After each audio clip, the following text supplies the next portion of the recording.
The MC105 is kind of the answer to my operation. We virtually don't have to ted hay anymore. That really saves us time. My name is Jeff Monk.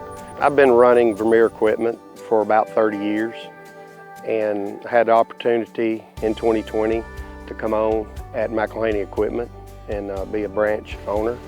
We've run it right along beside the competition, where we just had a regular trail mower versus a mower conditioner, and the dry down time was really good. We've been able to cut one day and bale the next with a 12 to 15% moisture in our bale. The hydraulic suspension system is a game changer in the field because we can dial in our ground conditions and kind of tweak that cut quality.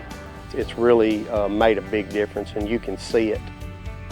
The cut quality is very consistent, and I've ran along beside our competition, and there's a noticeable difference. I like the ease of hookup on all of the mower lines for Vermeer. It's always can be a one-man hookup. You know, we don't always have the help available to get it done. I really like to be able to go out there and do it by myself. Some of the challenges we face here in Arkansas making hay generally is weather related, so we have a short window to make hay. This MC105 has helped me get my hay up and get it out of the field.